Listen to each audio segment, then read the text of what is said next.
Bonjour, voyageurs endormis. Je suis conteur et je suis là pour vous guider vers un moment de paix et de détente. Avant de vous endormir, si cette histoire vous apaise, n'hésitez pas à aimer et à vous abonner à la chaîne. Et dites-moi où et quand vous l'écoutez. Maintenant, respirez profondément.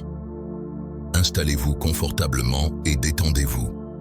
Laissez vos pensées s'apaiser. Et plongez-vous doucement dans l'histoire. Dans les années 1790, Béatrice était fière de son travail. Chaque paire de chaussures qu'elle touchait portait la marque de sa patience, de son exigence et de son amour du détail. « Monseigneur, le travail est terminé », supplia le vieux cordonnier aux cheveux gris. « En quoi serait-il imparfait ?» ajouta-t-il avec dignité. « Nous avions convenu d'un prix, et la réparation a été effectuée avec le plus grand soin. » L'homme élégant plissa les narines, visiblement agacé. « Les coutures sont fines et régulières, je vous l'accorde, » concéda-t-il. « Mais le cuir utilisé pour réparer le talon, il a déjà servi. » Martin Tate se frotta les mains, cherchant une réponse respectueuse. « Il est de la meilleure qualité possible, mais il n'est pas neuf, » expliqua-t-il calmement. « Les règlements interdisent l'usage de cuir vierge pour réparer des chaussures anciennes. Vous ne voudriez pas que je sois sanctionné pour avoir enfreint la loi. » Le client se raidit brusquement. « Osez-vous qualifier mes bottes d'anciennes ?» cria-t-il. Il jeta les chaussures sur le comptoir avec une colère théâtrale, puis quitta l'atelier sans se retourner. « Bonjour !» Une jeune fille aux cheveux sombres et aux yeux rieurs entra depuis l'arrière-boutique. Feignant la surprise, elle fit une révérence respectueuse. « Mes excuses, monseigneur, je n'avais pas réalisé que mon grand-père était en affaires. » L'homme inclina légèrement la tête. « Ce n'est rien. Envoyez la facture à mon intendant, » dit-il avant de disparaître. Béatrice soupira. « J'ai entendu une partie de la conversation, » admit-elle. Son grand-père esquissa un sourire fatigué.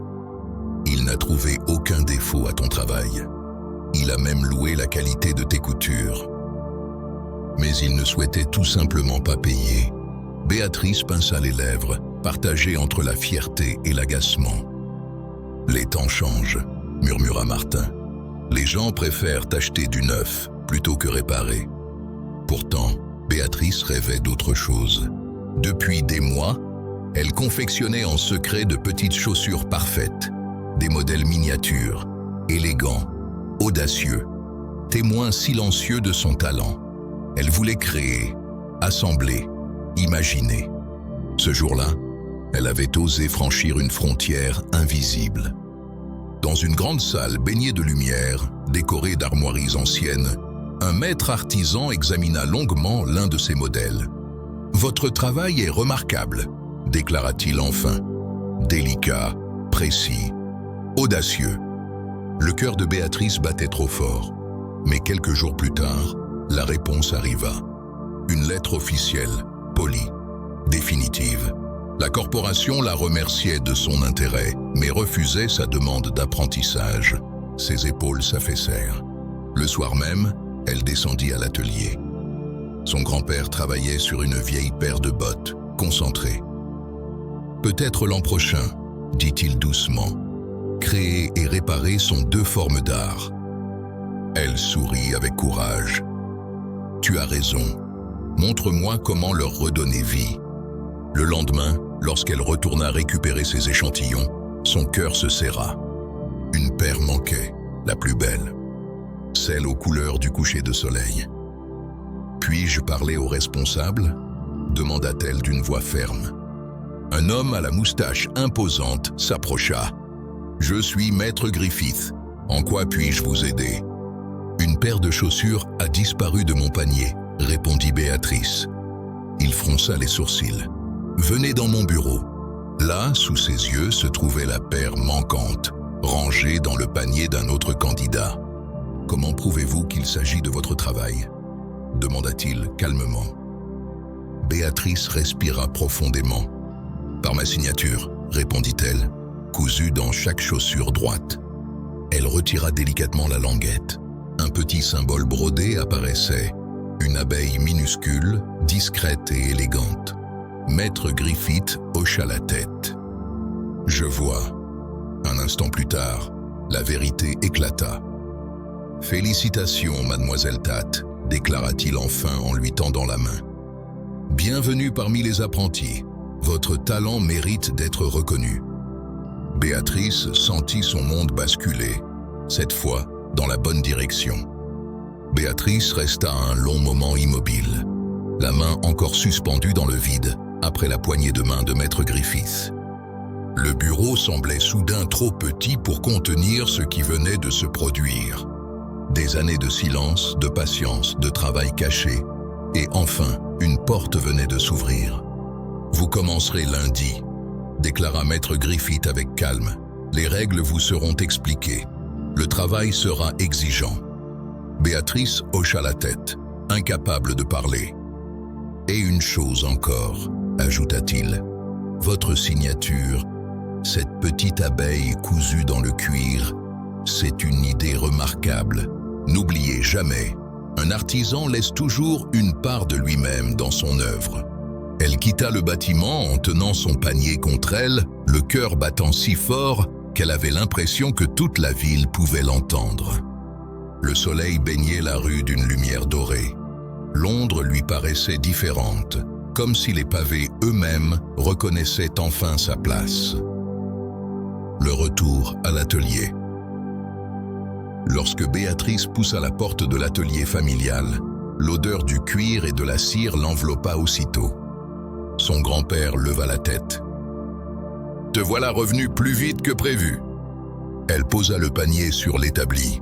« Grand-père, ils ont accepté. » Le silence s'installa. Puis Martin Tate s'assit lentement sur son tabouret, comme si ses jambes avaient cessé de le porter. « Accepté ?» murmura-t-il. Béatrice sourit, les yeux brillants. « Apprenti, à partir de lundi. » Il resta un instant sans voix, puis passa une main calleuse sur son visage. « Alors le monde change vraiment, » dit-il doucement. « Ou peut-être est-ce toi qui l'as changé. » Elle s'approcha et posa sa main sur la sienne. « Je n'oublierai jamais ce que tu m'as appris. Réparer, respecter, écouter la matière. » Martin hocha la tête. « Créer est une chose. Mais comprendre ce que l'on crée en est une autre. Tu as les deux, Béatrice. » L'abeille. Ce soir-là, seule dans sa petite chambre, Béatrice sortit l'une de ses chaussures miniatures. À la lueur d'une bougie, elle observa la couture discrète sur la face intérieure. La petite abeille, elle n'avait jamais su exactement pourquoi elle l'avait choisie. Peut-être pour son travail silencieux, peut-être pour sa persévérance, ou peut-être parce qu'une abeille ne fait pas de bruit lorsqu'elle construit quelque chose d'essentiel. Elle sourit, mais une pensée troubla bientôt sa joie. La paire volée n'avait pas disparu par hasard. Quelqu'un avait voulu s'approprier son travail, quelqu'un qui connaissait sa valeur. Et ce quelqu'un n'avait pas été puni, pas encore. Une ombre dans la rue. Alors qu'elle soufflait la bougie, un bruit attira son attention. Des pas. Elle se pencha légèrement vers la fenêtre. Dans la ruelle étroite, une silhouette masculine se détacha brièvement sous la lumière d'un réverbère, avant de disparaître. Avait-elle rêvé? Ou bien son succès venait-il déjà d'attirer des regards qu'elle n'avait pas souhaités? Béatrice referma doucement les volets. L'avenir s'ouvrait devant elle, lumineux, prometteur, mais pas sans danger. Elle posa la main sur le panier de cuir. Demain, elle recommencerait à travailler. Comme toujours. Le silence retomba lentement dans le grand bureau, comme si les murs eux-mêmes retenaient leur souffle. Béatrice resta immobile un instant, le cœur battant, les yeux fixés sur les petites chaussures posées devant elle. Elles étaient bien là, ces chaussures. La preuve de son travail, de ses nuits patientes, de ses espoirs discrets. Maître Griffith observa encore le délicat symbole brodé à l'intérieur, ce petit signe secret que Béatrice avait cousu avec soin, point après point. Il releva la tête et son regard avait changé. Il n'était plus distant ni administratif. Il était attentif, presque respectueux. « Vous avez fait preuve d'une grande rigueur et d'un sens rare du détail », dit-il calmement. « Peu d'apprentis pensent à signer leur œuvre de cette manière. » Béatrice sentit ses épaules se détendre. Pour la première fois depuis des jours, elle respira pleinement. Dans l'atelier de son grand-père, la lumière de l'après-midi glissait sur les outils usés par le temps. Martin travaillait en silence, concentré sur une vieille paire de bottes qu'il réparait avec le soin qu'il mettait dans chaque ouvrage. Il leva la tête en entendant des pas précipités. Béatrice entra, les joues rosies, les yeux brillants d'une émotion qu'elle n'essayait même plus de cacher. « Grand-père » commença-t-elle, la voix légèrement tremblante. Il posa lentement son couteau et la regarda, inquiet d'abord, puis attentif. « Ils ont reconnu mon travail », dit-elle simplement. « Je suis accepté, comme apprenti. » Le vieil homme resta silencieux. Un long moment passa. Puis il se leva, contourna l'établi et prit doucement les mains de sa petite fille dans les siennes. « Je n'ai jamais douté de ton talent, » dit-il enfin. « J'avais seulement peur pour toi. Le monde n'est pas toujours juste avec ceux qui aiment trop leur métier. » Béatrice sourit. « Je le sais, mais je suis prête. » Il hocha la tête, ému, et dans son regard se mêlaient la fierté, la nostalgie et un soulagement profond. Ce soir-là, alors que Béatrice rangeait ses outils, elle caressa le cuir, respira l'odeur familière de l'atelier et comprit que ce n'était pas une fin, mais un commencement. Elle ne quittait pas l'héritage de son grand-père, elle le prolongeait. Et tandis que la nuit tombait doucement sur les rues pavées, une certitude grandissait en elle.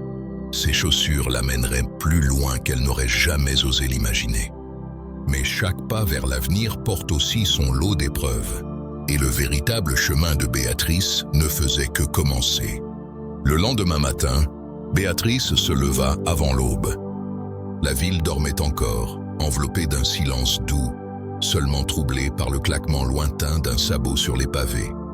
Dans la petite chambre mansardée qu'elle occupait au-dessus de l'atelier, la lumière grise filtrait à travers la fenêtre étroite. Elle resta un moment assise sur le bord du lit, les mains posées sur ses genoux, comme pour s'assurer que tout était réel.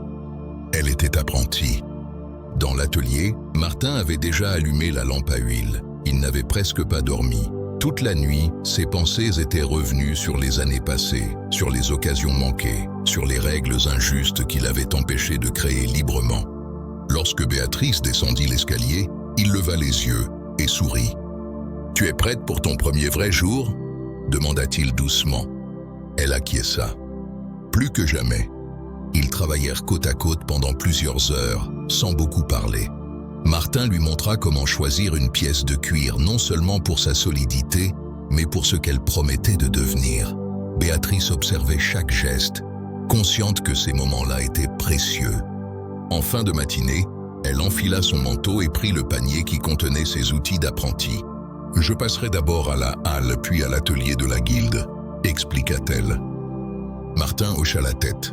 « Va, et marche la tête haute. » La livery hall des cordonniers semblait encore plus impressionnante que dans son souvenir. Les armoiries au-dessus de la porte luisaient faiblement sous le ciel couvert. Béatrice inspira profondément avant d'entrer. À l'intérieur, le bruit du travail remplissait l'air. Marteau régulier, cuir tendu, murmures concentrés. Personne ne leva vraiment les yeux lorsqu'elle passa, mais elle sentait les regards furtifs, curieux. Un contremaître l'interpella finalement. « Vous êtes la nouvelle apprentie ?»« Oui, monsieur, Béatrice Tate. » Il la jaugea brièvement, puis lui indiqua une table près de la fenêtre. « Vous commencerez ici. Observation d'abord. Le travail viendra vite. » Béatrice posa ses affaires avec soin. Sur la table voisine, un jeune homme qu'elle avait déjà aperçu, celui qui était entré avec un panier de chaussures lors de la sélection, travaillait en silence. Il ne la regarda pas, mais elle sentit une tension discrète. comme si sa présence n'était pas totalement bienvenue. Elle se concentra sur ce qu'on lui avait demandé. Observer, écouter, apprendre. Les heures passèrent rapidement. À mesure que la lumière changeait, Béatrice comprit une chose essentielle. Ce lieu n'était pas seulement un atelier, c'était un champ d'épreuves. Chaque geste était jugé, chaque erreur mémorisée. En quittant la guilde en fin de journée, la fatigue se fit sentir, mais aussi une énergie nouvelle. Elle n'était plus seulement la petite fille d'un cordonnier. Elle avait franchi un seuil. Dans la rue, alors qu'elle rentrait chez elle, Béatrice remarqua une silhouette qui semblait la suivre à distance. Rien de menaçant, rien de certain. Lorsqu'elle se retourna, il n'y avait plus personne. Elle poursuivit son chemin, mais un frisson lui parcourut l'échine. Certains succès attirent l'admiration. D'autres éveillent la jalousie. Et Béatrice le pressentait déjà. Sa place au sein de la guilde ne serait pas accordée sans résistance. Les jours suivants, Béatrice découvrit peu à peu le véritable rythme de la guilde. Chaque matin commençait de la même façon. Le cuir étalé, les outils alignés avec soin et le silence concentré avant que le travail ne s'anime. On lui confiait d'abord des tâches modestes, préparer le fil, humidifier le cuir, nettoyer les établis. Mais elle les accomplissait avec une application irréprochable. Elle savait que chaque détail comptait. Certains apprentis l'ignoraient, d'autres l'observaient avec une curiosité à peine voilée. Le jeune homme qu'elle avait déjà remarqué, Cuthbert Hill, se montrait particulièrement distant.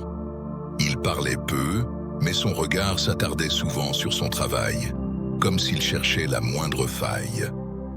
Un après-midi, le contremaître posa sur la table de Béatrice une paire de chaussures usées.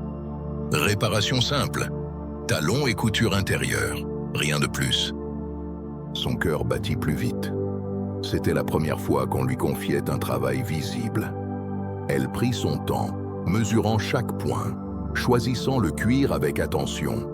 Ses doigts tremblaient légèrement au début, puis retrouvèrent l'assurance acquise dans l'atelier de son grand-père. Le monde autour d'elle sembla s'effacer. Il n'y avait plus que le cuir, le fil et la promesse d'un travail bien fait. Lorsque le contremaître revint examiner l'ouvrage, il resta silencieux un long moment. Puis, il hocha la tête. « C'est propre, très propre. » Ce simple commentaire fit naître une chaleur profonde dans la poitrine de Béatrice. Ce soir-là, en rentrant chez elle, elle trouva Martin assis près de l'établi, en train de réparer une vieille botte. « Alors ?» demanda-t-il sans lever les yeux. Béatrice sourit. « Ils m'ont confié une vraie réparation, et ça s'est bien passé. » Martin posa ses outils et la regarda longuement. « Je n'en ai jamais douté, mais souviens-toi, plus tu avanceras, plus certains chercheront à te ralentir. » Elle acquiesça. Elle l'avait déjà senti. Cette nuit-là, alors qu'elle s'endormait, une pensée la troubla. Quelqu'un, quelque part, observait son ascension avec une attention qui n'avait rien de bienveillant. Le lendemain, un murmure parcourut la guilde. Une commande importante devait être attribuée à un apprenti pour évaluer son potentiel réel. Béatrice sentit tous les regards se tourner vers elle, puis glisser ailleurs. La compétition venait de commencer, et cette fois, il ne s'agissait plus seulement de talent, mais de courage. Le matin suivant, l'atelier de la guilde bourdonnait d'une agitation inhabituelle. Les établis avaient été dégagés, les outils soigneusement alignés, et une odeur plus forte de cuir neuf flottait dans l'air. Béatrice comprit aussitôt. La commande spéciale dont tout le monde murmurait allait enfin être révélée. Le maître d'atelier entra, suivi de 2 intendants. « Cette pièce sera réalisée par un apprenti », annonça-t-il d'une voix posée. « Elle devra démontrer précision, patience et respect des traditions. » Un silence tendu s'installa. Il posa sur la table un rouleau de cuir soigneusement enveloppé et un parchemin scellé. Une paire de chaussures de ville, élégantes mais solides. Le travail devra être irréprochable. Les regards se croisèrent. Certains apprentis redressèrent les épaules, d'autres détournèrent les yeux. Puis le maître leva la tête. Béatrice Tat. Un souffle parcourut la salle. Béatrice sentit son cœur s'emballer, mais elle se leva calmement, les mains jointes pour masquer leur léger tremblement. « Vous commencerez aujourd'hui, vous aurez 3 jours. » Elle inclina la tête en signe de respect. « Je ferai de mon mieux, maître. » Les heures qui suivirent furent intenses. Béatrice travailla sans relâche, mesurant, traçant, coupant avec une concentration absolue. Chaque geste lui rappelait les leçons silencieuses de son grand-père. Ne jamais forcer le cuir, écouter sa résistance, respecter sa nature. À plusieurs reprises, elle sentit une présence derrière elle, Cuthbert Hill. Il ne disait rien, mais son ombre passait et repassait près de son établi. Béatrice choisit de l'ignorer. Elle savait qu'un seul faux pas suffirait à tout compromettre. À la fin de la journée, ses doigts étaient endoloris, mais le travail avançait harmonieusement. Les formes prenaient vie sous ses mains. De retour à l'atelier familial, Martin l'observa longuement. « Tu es fatiguée, dit-il doucement. « Oui, mais heureuse. » Il hocha la tête. « Souviens-toi, Béatrice, le vrai défi n'est pas de faire mieux que les autres, mais de rester fidèle à ce que tu es. » Elle sourit. Ces mots l'accompagnèrent jusque dans son sommeil. Le deuxième jour, une difficulté inattendue surgit. Une pièce de cuir présentait une imperfection presque invisible, mais suffisante pour fragiliser l'ensemble. Béatrice resta un long moment immobile, pesant ses options. Changer la pièce signifiait perdre un temps précieux.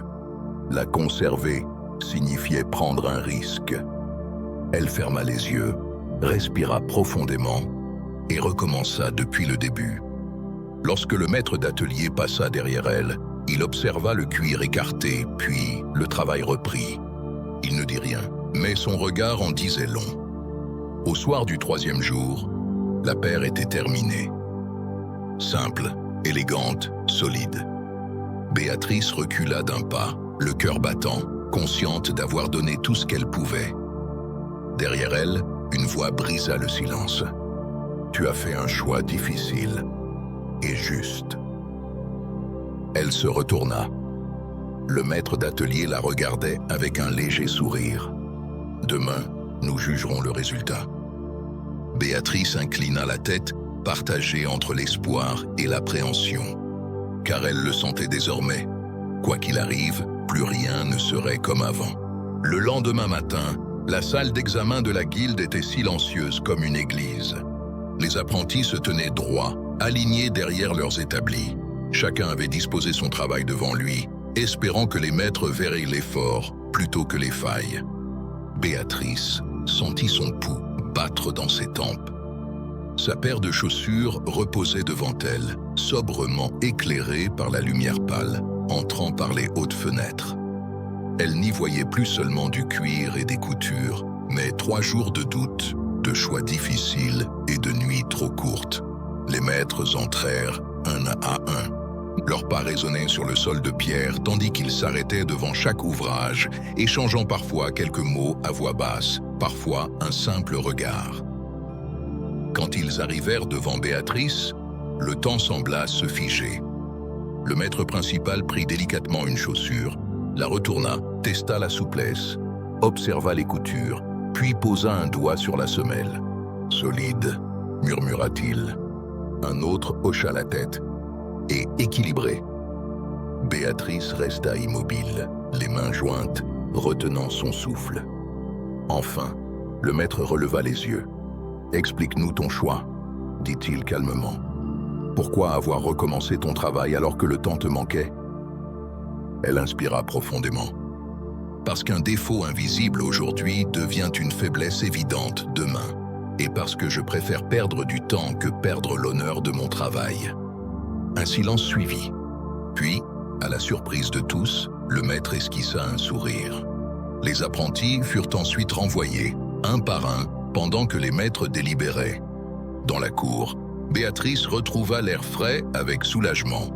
Elle s'assit sur un banc de pierre, les doigts crispés sur son tablier. Cuthbert passa devant elle sans un mot. Pour la première fois, il évita son regard. Les minutes s'étiraient, lourdes et interminables. Enfin, la cloche de la guilde sonna. Tous furent rappelés à l'intérieur. Le maître principal se plaça devant eux. Cette épreuve n'avait pas pour but de désigner le plus rapide ni le plus ambitieux, déclara-t-il. Mais celui ou celle qui comprend que le métier repose sur la patience, la droiture et le respect du matériau. Il marqua une pause. Béatrice Tat. Son nom résonna dans la salle. Elle fit un pas en avant, les jambes légèrement tremblantes. Ton travail a été retenu comme exemple. À compter d'aujourd'hui, tu recevras des commandes sous la supervision directe de la guilde. Un souffle collectif parcourut l'assemblée. Béatrice inclina profondément la tête, incapable de parler. Le soir venu, elle rentra à l'atelier familial, le cœur encore vibrant. Martin leva les yeux de son établi. Il n'eut pas besoin qu'elle parle. Il vit la réponse dans son sourire. Il posa lentement ses outils, s'essuya les mains et la prit dans ses bras.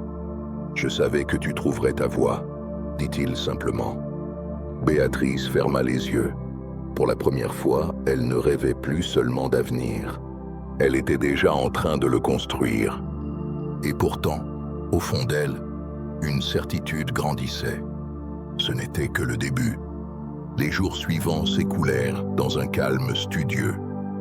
À l'atelier de la guilde, Béatrice découvrit une nouvelle routine, plus exigeante que tout ce qu'elle avait connu jusque-là.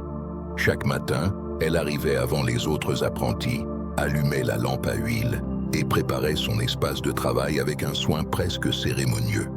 Le cuir avait ici une autre odeur, plus riche, plus noble. Les outils semblaient chargés d'histoires anciennes, transmis de main en main depuis des générations. Béatrice travaillait lentement, méthodiquement. Elle avait appris que la précipitation était l'ennemi de la justesse. Un après-midi, alors que la lumière déclinait, le maître principal s'arrêta derrière elle. Il observa en silence la chaussure qu'elle assemblait, puis posa une question simple. « Que cherches-tu à exprimer dans ton travail, Béatrice ?» Elle leva les yeux, surprise. « Je veux que celui qui porte mes chaussures se sente en sécurité, » répondit-elle après un instant. Comme si chaque pas était soutenu, même sur un sol incertain. Le maître acquiesça. Voilà une intention digne de ce métier. Pendant ce temps, à l'atelier familial, Martin ressentait le vide laissé par l'absence de sa petite fille. Il continuait son travail, mais ses gestes semblaient plus lents. Pourtant, il éprouvait une fierté discrète, presque solennelle. Un soir, Béatrice rentra plus tard que d'habitude. Elle posa son manteau, les joues rosies par le froid, et s'assit près du feu. « Grand-père », dit-elle doucement, « aujourd'hui, j'ai compris quelque chose. » Martin leva les yeux. Ce métier n'est pas seulement fait de cuir et de fil, il est fait de décisions, de celles que l'on prend quand personne ne regarde. Il sourit, profondément touché. « Alors tu es déjà devenue plus qu'une apprentie, » répondit-il. La semaine suivante, une rumeur circula dans la guilde. Un marchand étranger, réputé pour son exigence, cherchait un artisan capable de réaliser une commande particulière, une paire unique, destinée à un cadeau d'une grande importance. Les maîtres parlaient à voix basse. Les apprentis retenaient leur souffle. Béatrice n'osa rien espérer, mais son cœur battait plus vite à chaque murmure. Et lorsqu'on prononça son nom lors de l'assemblée du soir, elle comprit que l'épreuve suivante approchait. Une nouvelle étape, un nouveau choix, et peut-être une décision qui changerait tout. Le silence tomba dans la salle de la guilde après l'annonce. Béatrice resta immobile, comme si le sol s'était légèrement dérobé sous ses pieds. Son nom venait d'être prononcé clairement, sans hésitation. Ce n'était pas une erreur. On lui confiait la commande. Le maître s'avança et expliqua calmement les conditions. La paire devait être unique. Aucun ornement inutile. Chaque couture devait avoir un sens. Le délai était court, mais raisonnable. Béatrice inclina la tête en signe de respect, la gorge serrée. Elle sentait le poids de la responsabilité, mais aussi une étrange clarté intérieure. C'était pour ce moment précis qu'elle avait travaillé sans relâche.